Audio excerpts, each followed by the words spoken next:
Assalamualaikum warahmatullahi wabarakatuh. Alhamdulillahirabbil alamin. Wassalatu wassalamu ala asyrafil anbiya'i wal mursalin sayyidina maulana Muhammad wa ala alihi wa ashabihi wa dzurriyyatihi ajma'in. Ba'da. Alhamdulillah.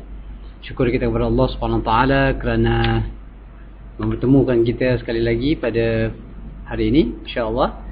Dan pada kali ini insya-Allah kita akan menyambung perbincangan kita dalam siri Ikhlas Kuasa Luar Biasa, dan tajuk yang akan kita bincang pada kali ini ialah tentang ikhlas pembuka hijab.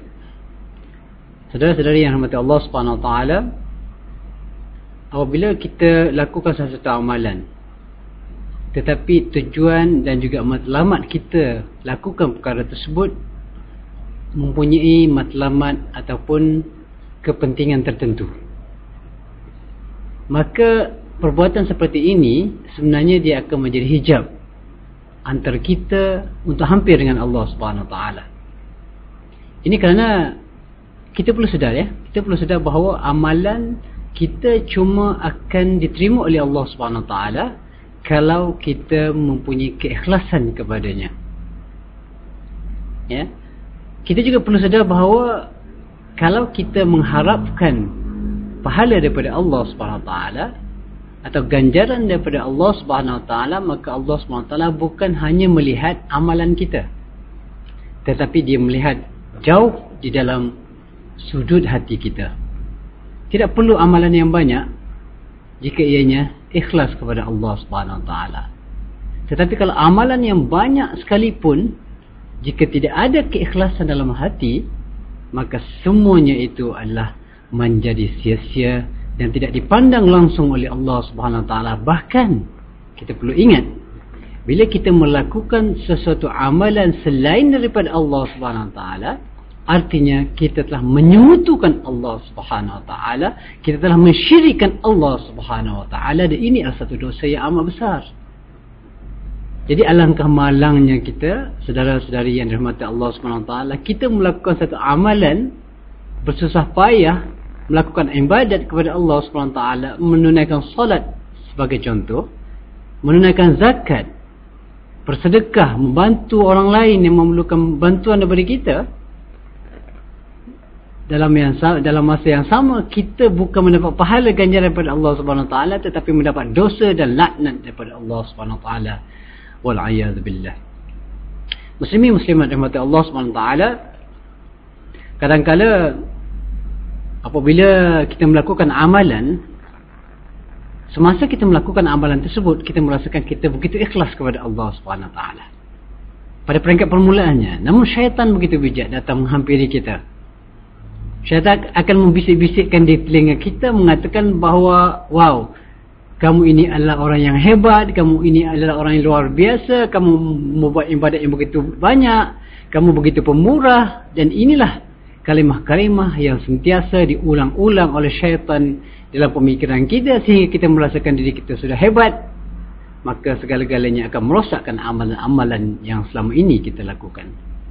Muslimin dan muslimat dirahmati Allah SWT, kita sentiasa perlu mengharapkan bantuan daripada Allah SWT. Kita sentiasa perlu berdamping dengan Allah Subhanahu Wa Taala. Kita sentiasa perlu berbisik dengan Allah. Kita selalu berkata-kata dengan Allah. Kita perlu sentiasa berkomunikasi dengan Allah Subhanahu Wa Taala. Memohon, ya Allah, sesungguhnya aku ini hamba-Mu yang amat lemah, ya Allah. Sesungguhnya ya Allah, aku ini hamba-Mu yang amat kerdil, ya Allah, di sisi-Mu, ya Allah. Hanya Engkau yang mampu membantuku. Hanya Engkau lah yang dapat menjauhkan aku daripada syaitan, bisikan-bisikan syaitan, ya Allah. Ya Allah, ya Tuhanku, aku tidak terdaya untuk melawan syaitan. Kerana syaitan itu dapat melihat aku dan aku tidak mampu melihatnya, ya Allah. Tetapi syaitan adalah makhluk-Mu, ya Allah. Syaitan adalah makhluk-Mu dan Engkau yang menciptanya, ya Allah. Dan syaitan itu adalah makhluk yang lemah di sisi-Mu, ya Allah. Berilah kekuatan kepadaku, ya Allah, dalam setiap amalanku untuk menjadi insan-insan yang ikhlas, yang melakukan amal ibadat hanya kepada-Mu, ya Allah. Muslimin muslimat yang dirahmati Allah SWT, selagi mana kita tidak mencapai keikhlasan kepada Allah dalam setiap amalan kita, Kalau kita pergi bekerja hanya semata-mata untuk mendapatkan gaji, hanya takutkan kepada majikan contohnya, takut diambil tindakan sebagainya, maka itu tidak merupakan satu amalan yang dikira sebagai ikhlas kepada Allah SWT.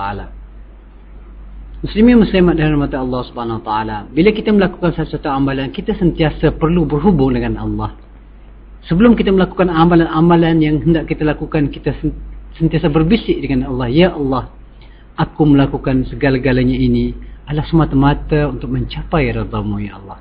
Aku tidak peduli apa orang kata, aku tidak peduli apa orang yang akan menuduh aku berbagai-bagai, aku tidak peduli itu semua. Yang penting Engkau redha dengan aku ya Allah.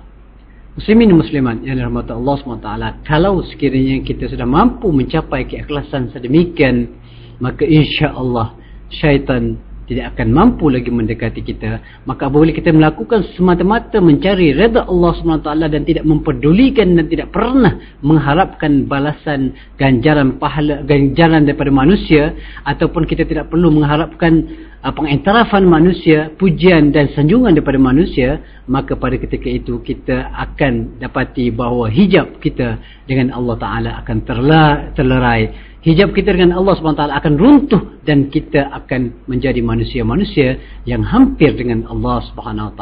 Justru malah kita sama-sama berdoa kepada Allah SWT. Ya Allah, ya Tuhan kami, sungguhnya Engkau lah Tuhan yang Maha Pemurah, yang Maha Penyayang, Maha Pengasih, Maha Pengampun ya Allah. Ya Allah, ya Tuhan kami, sungguhnya kami telah melakukan banyak kesilapan dalam kehidupan kami.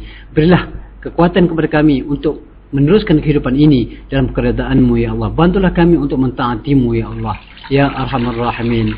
Wa sallallahu ala sayyidina Muhammad wa ala alihi wa ashabihi wa dzurriyyati ajmain. Wassalamualaikum warahmatullahi wabarakatuh.